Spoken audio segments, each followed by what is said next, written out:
intambwe zitandatu dushobora guhagararaho kugira ngo tuneshe ikigeragezo. Mbese ubundi ikigeragezo ni iki? Iyo tuvuga ikigeragezo tuba tuvuga ikintu kikubangamiye, ikintu kikubuza amahoro, ikintu kigutera ipfunwe iyo uri mu bandi, ikintu kikuraza ishinga, ikintu utekereza ku manywa na nijoro ushakira n'igisubizo ukaba utakibona. Yitamuruye mu nkingi y'igicu, yitamuruye mu nkingi y'umuriro, ingabo za Farawo zicika intege, ingabo za Farawo zicikamo igikuba.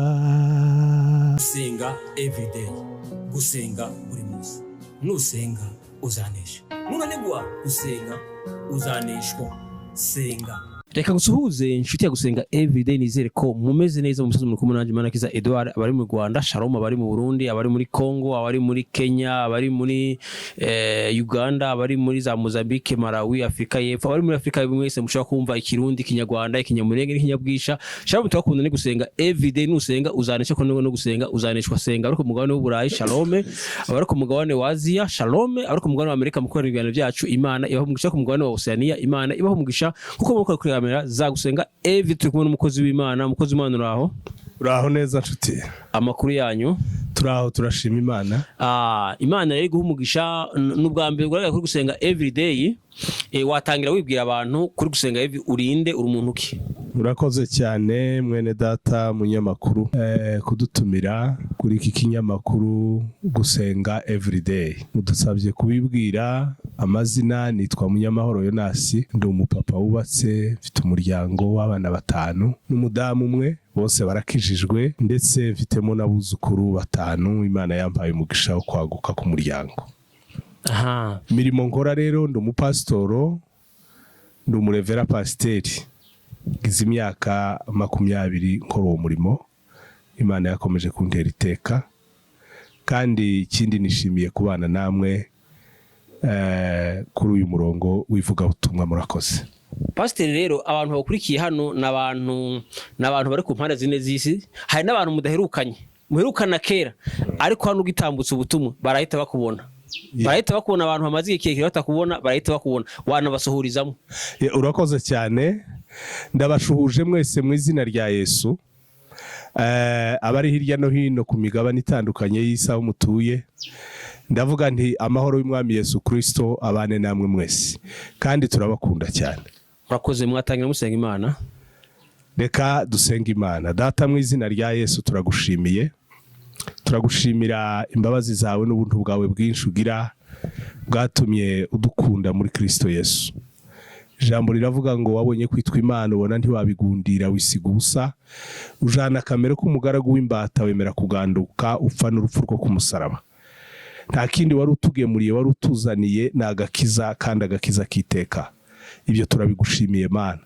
Tugushimiye uyu munsi mwiza uturemeye kugira ngo tube imbere yawe, tuganire amagambo y'Imana na bene data bari hirya no hino ku isi, tuvuga ibyawe, twamamaza ishimwe ryawe hirya no hino.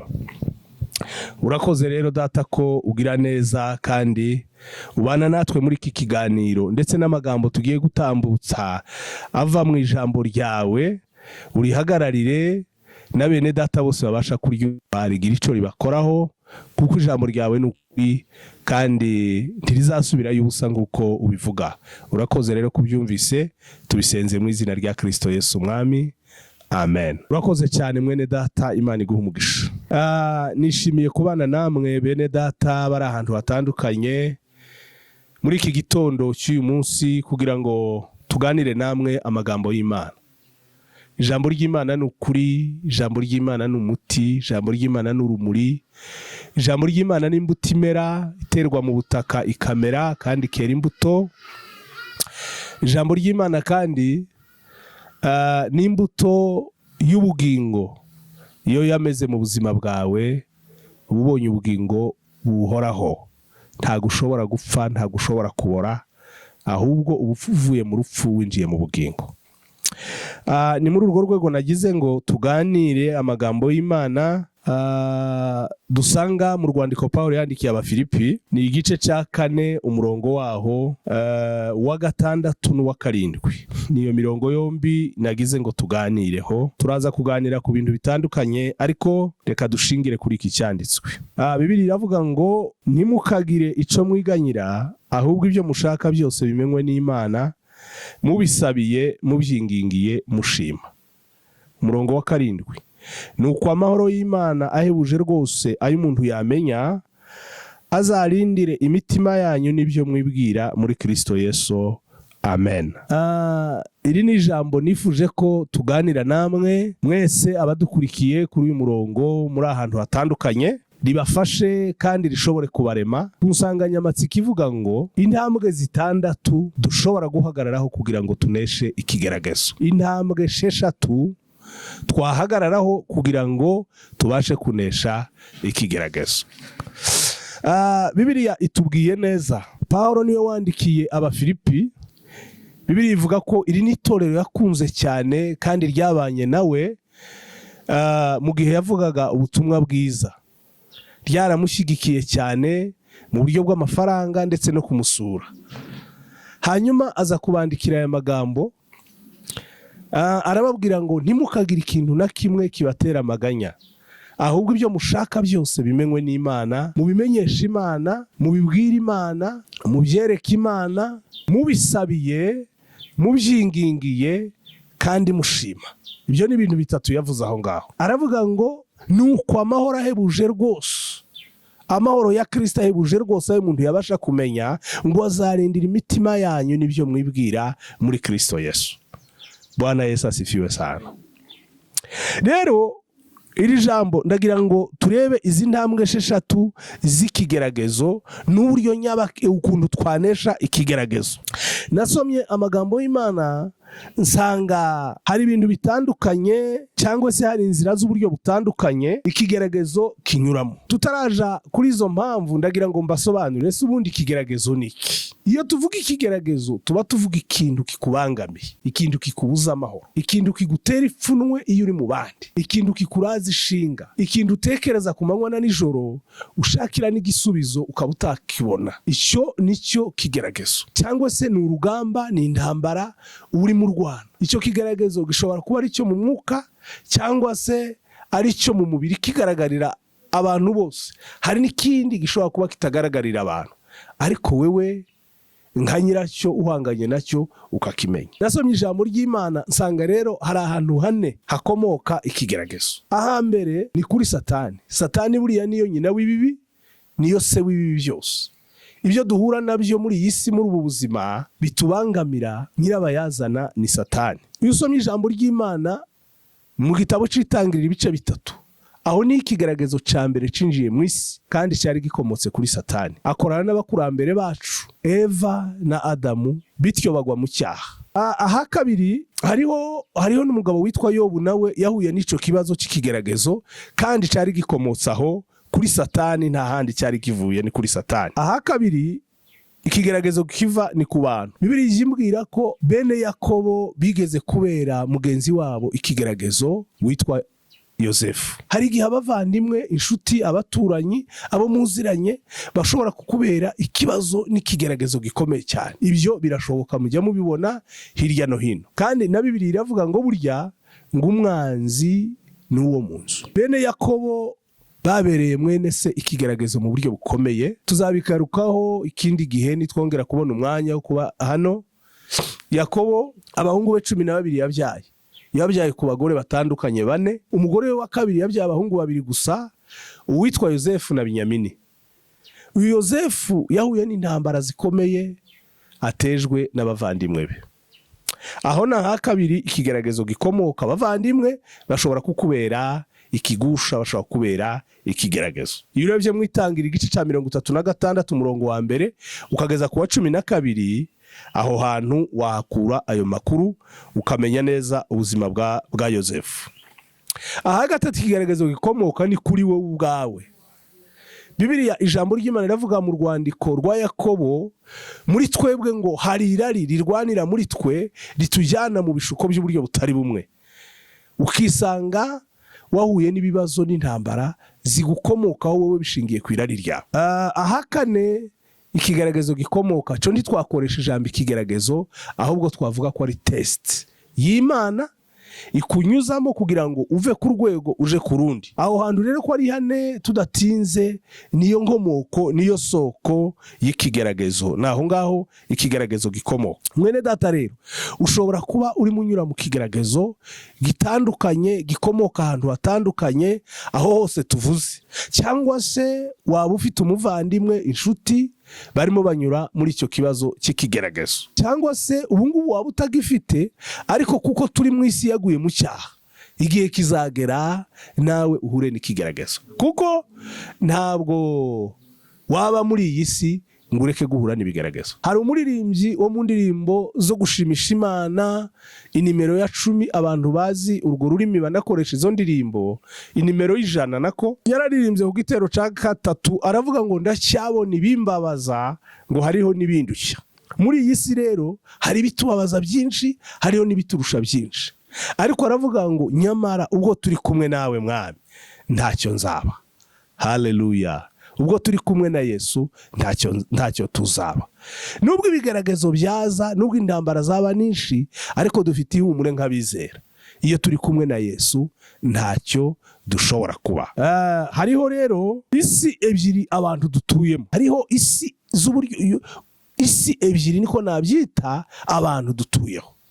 Hari iyi si iri fizike igaragara tugendaho, iyi planete Terre dutuyeho. Hakaba n'indi si y'umwuka tutareba.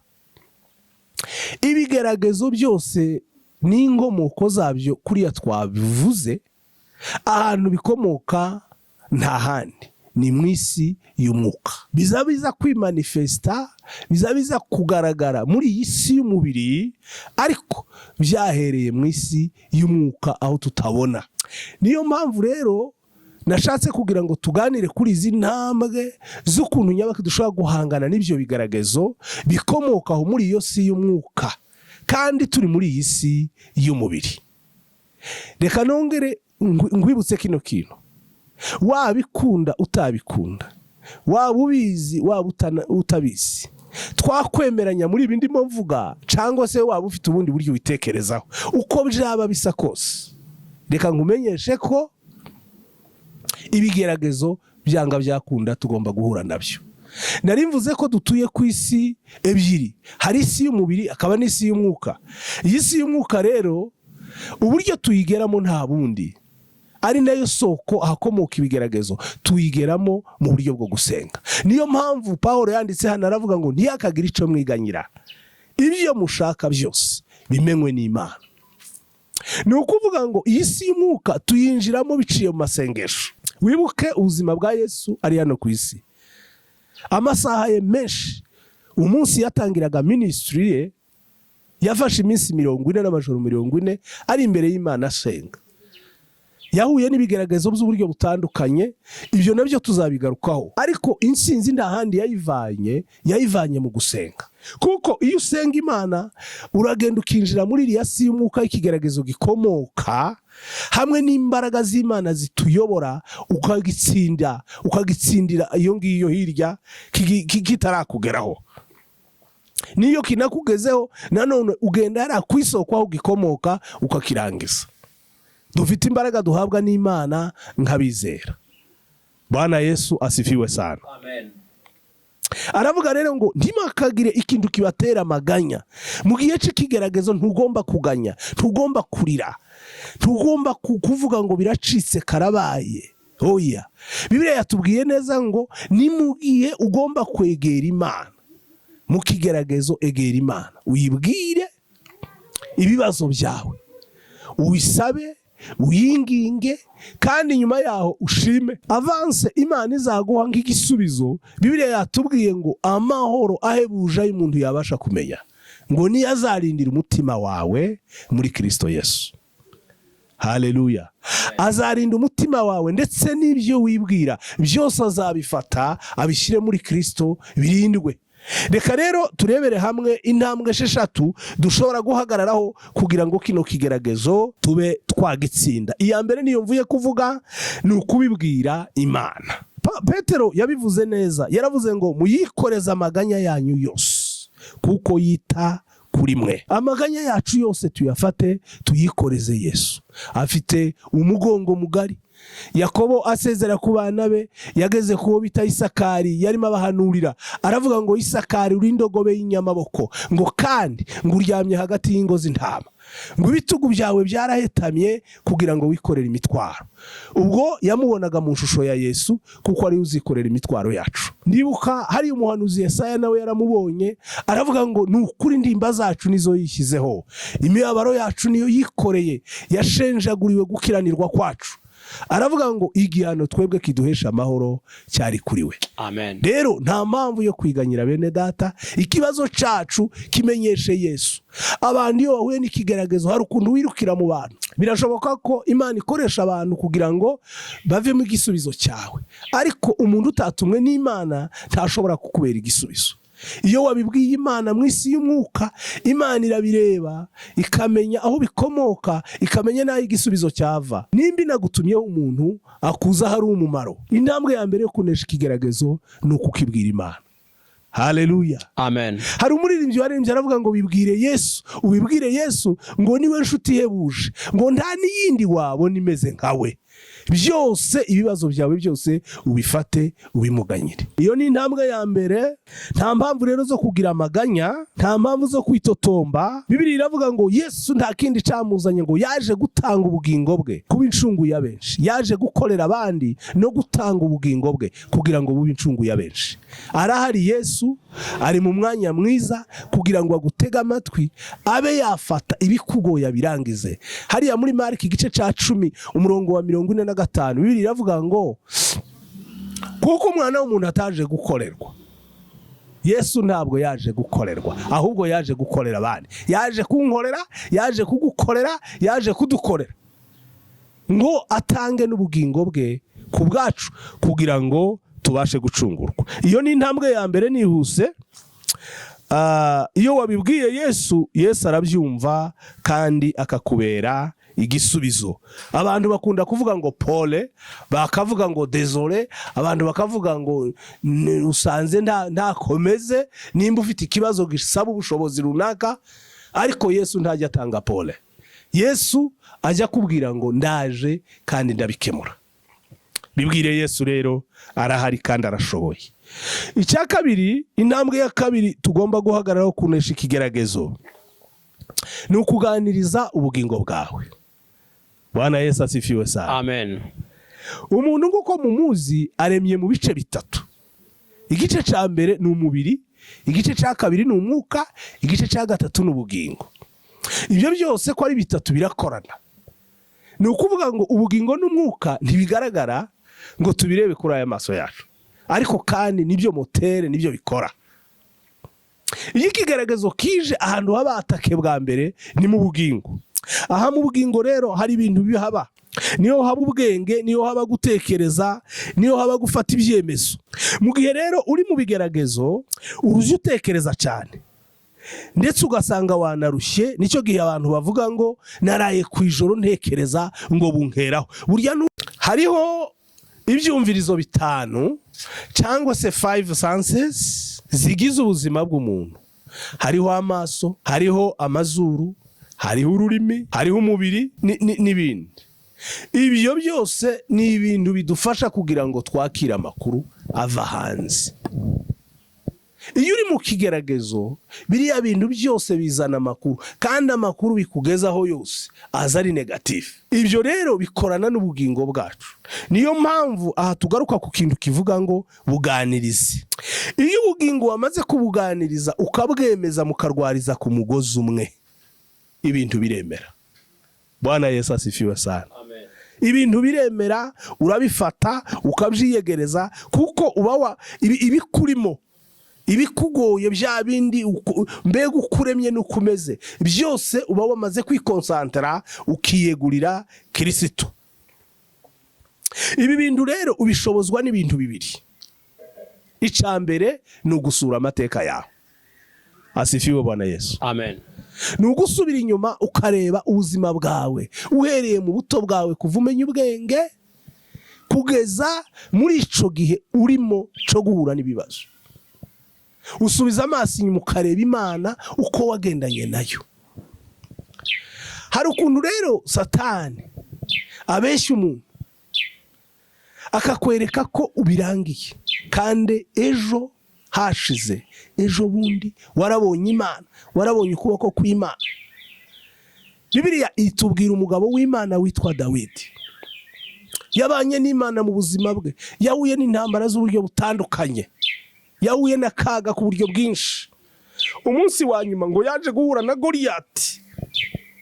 Ntabwo ari yo ntambara ya nyuma yarwanye, ariko aho hari muri finale y'ikibazo yarahanganye nacyo gikomeye, kuko abandi bantu benshi bari batinye, nta gisubizo bari bafite. Abami, abakomeye, abasirikare, abajenero, abantu bo ku rwego rutandukanye bari batinye. Ariko Dawidi ahageze aritegereza, abona urugamba yarurwana, abona ikigeragezo kiri imbere yabo yashobora guhangana naco. Ikintu ngo cyamushoboje nta kindi ngo yasuye amateka ye. Ndibuka abasirikare bari bahari bakuru ndetse n'umwami Sauli ngo yaramubwiye ngo urahangana n'uriya muntu uramushobora, wewe uri muntu ki? Ufite ayahe mateka? Ufite iyihe nararibonye? Ufite iyihe experience? Arababwira ngo njyewe ndagiye intama za data, idubu, intare n'ibindi byaraje, byafata umwana w'intama nkabifata nkabivutagura ndetse nkabyambura na wa mwana w'intama. Asura amateka ye. Icyo kintu yagihagazeho cyane kandi cyamubereye igisubizo. Abasha guhagarara ahangana na Goliyati aramunesha. Ibyahishuwe igice cya 12 usomye umurongo wa mbere haravuga ngo abana b'Imana banesha Satani bamuneshesha ngo ubuhamya bwabo, amaraso y'umwana w'intama ndetse ngo n'ubuhamya bwabo. Amen. Sura amateka yawe, ongera wisubiremo, reba ubuhamya bwawe uko buhagaze, aho uzahasanga Imana. Ya Mana yabanye nawe ejo hashize ni ya yindi ntihinduka. Imana yacu reka ngubwire, ntihinduka mu mbaraga, ntihinduka mu rukundo, ntihinduka mu masezerano, ntihinduka ku migambi yayo imyiza ifite ku buzima bw'abana b'abantu. Ntutinye rero nshuti yanje, mu gihe uri mu kigaragazo hagarara wemye, we gucika intege. Icya kabiri twihuse, reba ijambo ry'Imana, bwira umutima wawe amagambo y'Imana. Zaburi ya 62 umurongo wa mbere haravuga ngo ku Mana yonyine niho mbona ihumure, niyo nkesha agakiza, niyo yonyine rutare runkingira, niyo gakiza kanje n'ubuhungiro ntamenwa bwanje. Aha Dawidi yaratekereje ku Mana, aravuga ati ku Mana niho nkuru ubuhungiro, niho honyine. Bwira rero ubugingo bwawe, ganiriza umutima wawe, ganiriza ubugingo bwawe ijambo ry'Imana. Ico ni ikintu kigufasha kugira ngo ubugingo bugira imbaraga, bubashe guhagarara neza, uhangane n'ikigeragezo. Wibuka Yesu ari hariya mu butayu, Bibiliya ijambo ry'Imana riravuga ngo Satani yamuzaniye ibigeragezo by'uburyo butandukanye, ariko ico yakoresheje ni ijambo ry'Imana. Ijambo ry'Imana rero ntirikaje kure yawe mu gihe cy'ikigeragezo muvandimwe. Uje ureba amagambo y'Imana gufashe akuyobore, kuko mu ijambo ry'Imana Bibiliya iravuga ngo niyo nkota turwanisha tugatera umwanzi akabasha kuduhunga. Icya gatatu, bwira ico kibazo kibwire. Bwana Yesu asifiwe. Reka ngubwire mwene data, ikigeragezo cyose iyo kiva kikajya kigira amatwi, kijya cyumva. Mu isi y'umwuka byose birumva, ari ibiti, ari amabuye, ibi byaremwe byose, iyi natire n'aya maelema yose mubona mu isi y'umwuka, Imana iravuga bikumva. Rero nawe nk'umuntu w'umunyamwuka, bwira ikigeragezo, kibwire kibashe kumva. Njya ntangara iyo nsomye amagambo y'Imana, iyo dukoresheje ururimi rwo mu mwuka, ibyaremwe byose bijya byumva, ibiduteye n'ibigeragazo by'uburyo butandukanye biza byumva. umva nkubwire nkwibutsa aya magambo y'Imana. Muri iyi si y'umwuka rero, iyo wasobanukiwe ukamenya ukuri kw'ijambo ry'Imana, ibyiza ushaka ko bibaho urabibwira bikabaho, ibibi ushaka ko bivaho, ubwo bubasha n'ubwo bushobozi Imana yarabuduhaye, urabibwira bikavaho bikagenda. Hariho ibintu byinshi biza muri twe mu buzima bwacu bikabyara bikororoka bikaguka kandi tutabishaka, ariko ndagira ngo nkubwire ngo kuva uyu munsi wa none wumva aya magambo ndimo nkuganiriza hano kuri uno murongo, ubibwire uhagaze ku mbaraga z'ijambo ry'Imana, ubibwire kuko birumva. Bibiliya, reka nguhereze izi ngero mu byanditswe. Yesu ari kumwe n'abigishwa ngo bahuye n'umuyaga mu nyanja. Ubutumwa bwiza bwa Mariko igice cya 4 umurongo wa 35. Abigishwa bagerageza gukoresha experience bari bafite, ariko biranga, babona bararengewe ndetse n'urupfu rwabaye. Ariko Yesu hari ijambo yakoresheje. Asifiwe Bwana Yesu. Amen. Hari ijambo yakoresheje, yaravuze ngo, yabwiye umuyaga ngo ceceka, umuyaga urumva. Ufite imbaraga zo kubwira ikigeragezo ngo ceceka, kigaceceka, kikumva. Icya kabiri, Dawidi ndamugarutseho, yaganirije Goliyati, amusubirira mu mateka, amubwira uwo ari we, amubwira n'imbaraga z'Imana ya Isiraheli. Icyakurikiyeho nuko yamurangije. Ijambo ry'Imana riravuga ngo umutwe we yawuzanye awufite gutya mu ntoki, ndetse akoresheje imbugita Goliyati yari afite. Icyuma Goliyati yari afite nicyo yamwicishije. Ijambo ry'Imana riravuga ngo Ezekiyeli, Uwiteka ngo aramubwiye ngo hanurira amagufwa yumye. Tuvuge amina. Amen. Ezekiyeli ngo yabonye ikiba, yabona cuzuyemo amagufwa kandi ngo yari yumaguritse cyane. Uwiteka ngo aramubwira ngo ari amagufwa, ngo ese urabona ari amagufwa yakongera kubaho? Undi ngo aramubwira ngo ibyo sinabimenya niwe ubizi.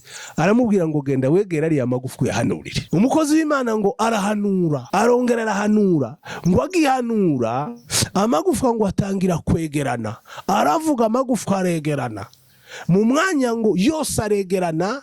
Iyo ntekereza kuri iryo jambo, nza numva wenda harabayeho urusaku rw'ayo magufa ukuntu yahuraga, koco koco koco koco muri ako kabande. Igufwa risanga rigenzi ryaryo, irindi risanga rigenzi ryaryo, byose biregerana ngo biba nka kwa kundi kwa shikereti. Ngo Uwiteka aramubwira ngo ngera uhanure. Ahanuye ngo inyama zimeraho, arongera arahanura ngo umwuka uraza uja muri ya magufwa. Nyuma ngo ya mirambo yose abantu bavuga ko ari imirambo, Ezekiyeli yabonaga ngo aza kubona ngo ikangutse ibaye inteko zikomeye cyane. Asifiwe Bwana Yesu. Amen. Nimo ndashaka kubwira ngo ganira nico kigeragezo, kibwire imbaraga z'Imana, kibwire Imana. Nimba ari amagufwa yarabayeho, nimba amagufwa yarabashe kumva, nikigeragezo ubwacu kizumva imbaraga z'Imana, cumve gukora kw'Imana n'ububasha buri mu Mana twizera. Ubutumwa bwiza bwa Yohana igice cya 4 umurongo wa 17 kuri B haravuga ngo Kristo uko yarari niko natwe turi muri iyi si. Usome iryo jambo, ububasha Kristo yari afite muri iyi si natwe nibwo dufite. Izere ushingiye kuri iri jambo ry'Imana, ubwira ikigeragezo kizahunga. Nibuze ingingo ya 4, rinda ibyishimo byawe. Urinde ibyishimo byawe. Haleluya. Amen. Urinde ibyishimo byawe. Kintu cya mbere, ikigeragezo kirukana mu muntu n'ibyishimo, ariko gerageza kubirinda. Bibiliya iravuga mu gitabo cy'Imigani ngo umutima unezerewe ngo ni umuti mwiza, ngo ari kubabaye uzutera konda cyangwa se kunanuka. Tumucika intege, bitumunanirwa, bituma Satani agufata akagukubita cyane akagushobora. Ariko gerageza urinde ibyishimo byawe. Ibyo byishimo byawe uzabirinda mu buhe buryo? Nanone turagaruka ku ijambo ry'Imana, kuko niyo santere, nico turwanisha hariya kuri ya rugamba. Uzasome amagambo y'Imana, hanyuma uramye Imana kandi uyihimbaze. Umutima w'Imana uzaza muri wowe. Ijambo ry'Imana riravuga hariya ngo Pawulo na Sila bageze Filipi, bahuye n'intambara z'ikigeragezo barafungwa, ariko ngo mu gicuku hagati, mu gicuku ca nyuma Uwiteka yaranesheje. Mu nzitane z'ibibazo Uwiteka yaranesheje. Yitamuruye mu nkingi y'igicu, yitamuruye mu nkingi y'umuriro, ingabo za Farawo zicika intege, ingabo za Farawo zicikamo igikuba. Haleluya, amen. Paulo na Sila ngo bararirimba muri gereza, baririmbira Imana, bari bakubiswe, bafunzwe, bafite inguma, baboshwa ahantu habi, bamerewe nabi cyane, ariko ngo bararirimba. Turirimba ikorasi ivuga ngo Paulo na Sila waliomba, Paulo na Sila waliomba, milango ya gereza ikafunguka, milango ya gereza ikafunguka. Na sisi tuombe kama wao, na sisi tuombe kama wao, milango ya gereza itafunguka, milango ya mbinguni itafunguka. Haleluya, amen. Rinda ibyishimo byawe, urinde ibyishimo byawe. Hagarara kuco Yesu yakoze igorigota ku musaraba. Umva ijambo ry'Imana, hari amagambo rivuga hano. Muri Isaya igice cya 53 umurongo wa 4 biravuga ngo nukuri ndimba zacu nizo yishyizeho, imibabaro yacu niyo yikoreye, yashenjaguriwe gukiranirwa kwacu, igihano kiduhesha amahoro cyari kuri we. Ariko ngo abantu benshi bamutekereje nk'uwakubiswe n'Imana, agacumitwa nayo, ndetse ngo agahetamishwa n'imibabaro. Ayo magambo iyo yatekereza, ibyishimo bigomba kuza. Ntabwo uri wenyine nshuti yanjye, we gucika intege, we kunanirwa. Gerageza uhagarare ku byishimo byawe. Icyanyuma tugana ku musozo, rinda kwizera kwawe. Iki ni icya 5, rinda kwizera kwawe. Ahangaha ukorana na bya byumvirizo 5, amakuru bikuzanira ntukayaha agaciro. Umva ijambo ry'Imana hano mu butumwa bwiza bwa Yohana igice cya 14 umurongo wa 27. Imana yaduhaye amahoro yo mu mutima. Rero panike, kwibaza ku bintu, ico ni kinyuranyo c'amahoro duhabwa n'Imana. Ni kinyuranyo c'amahoro duhabwa n'Imana. Ikizakwereka ko wizeye nuko amahoro azakomeza kuba mu mutima wawe. Ikizakwereka ko watsinzwe, uri mu kibazo, ikibazo cagutsikamiye cakurushije imbaraga, nuko uzabura amahoro. Ariko umva ijambo ry'Imana riravuga ngo igice cya 14:27, Yesu yagiye kujya mu ijuru abwira intumwa, arababwira ngo amahoro yanjye ndayabahaye, mugira amahoro. Muri iyi si muzahura n'ibyago, ariko amahoro yanjye ndayabahaye. Mu gihe cyose ugifite amahoro, uba uhagaze mu kwizera. Reka nsoze ku cya 6, tangira utangaze intsinzi. Iyo ni ingingo ya 6. Amamaza intsinzi. Vuga kugira neza kw'Imana, shimira Imana ku mirimo yayikoze. Bibiliya yatubwiye hariya ngo tubisabiye, tubyingingiye kandi dushima. Nshuti yanjye, kwizera rero kugendana no gushima. Iyo ushimye Imana mbere y'uko ubona igisubizo, aho uhagaze mu kwizera neza. Kuko ijambo ry'Imana ubwaryo rirarema, ijambo ry'Imana ni imbaraga. Yohana wa mbere igice cya 1 umurongo wa 3 biravuga ngo ijambo ry'Imana rirarema. Abaheburayo igice cya 4 umurongo wa 13 yavuga ngo rigira imbaraga zo gusenya ibihome, rifite ububasha bwo guhindura no kurema ibidahari bikabaho. Atura rero ushingiye ku magambo y'Imana. Abakorindo, reka nsoreze kuri iki cyanditswe ibice 5 umurongo wa 7 biravuga ngo twebwe ntabwo tugendera kubiboneka, tugendera kubitaboneka. Izi ntambwe rero ko ari 6 nizo zishobora kugufasha kunesha ikigeragezo waba urimo. Ikibazo urimo uyu munsi sinkizi, nimba ari ikihe niwe ukizi ku giti cyawe, ariko kandi hamwe n'ijambo ry'Imana mbashe kukwibutsa, ngwereka umuti, uburyo wahagarara ukabasha kunesha iki kigeragezo. Ntimukagire ico mwiganyira, haleluya. Amen. Ibyo mushaka byose bimenywe n'Imana, mubisabiye mubyingingiye kandi mushima. Ijambo ryavuze ngo nuko amahoro ngo ahebuje rwose ayo umuntu atabasha kumenya ngo azarindira imitima yanyu n'ibyo mwibwira muri Kristo Yesu. Imana ibafashe kandi Imana ibagirire neza.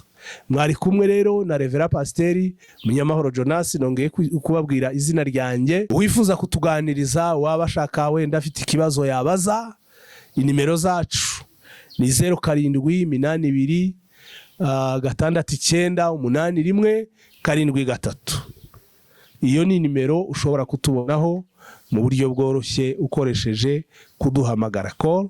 Imana ibaha umugisha kandi bagirire neza. Reka twongere dusenge. Mana, turagushimiye kubw'ijambo ryawe rizima, turagushimiye ko rihagarariye, turagushimiye ko rikora ico waritumye, kandi uha umugisha iyicano, uha umugisha umunyamakuru mwene data uyihagarariye, uha umugisha bumvise rino jambo bose, abari mu kigeragezo babashe gutsinda kubw'izi imbaraga zibonerwa mu ijambo ryawe. Nizi ngamba tubashe kubibutsa kugira ngo bahagarare neza batsinze, badatsinzwe n'ikigeragezo, babashe kuzumva bazizirikane, kandi ubaho uburyo n'ubushobozi bwo kubishyira mu bikorwa. Urakoze kuko ubyumvise, tubisenze mu izina rya Kristo Yesu, amen. Amen. Igana utaha. Shalom shalom. Witeka umva gusenga kwanje, utaka kwanje kukugereho, gusenga kwanje gushima imbere yawe kumubavu, no kumanika amaboko yanje kube nk'igitambo cya nimugoroba.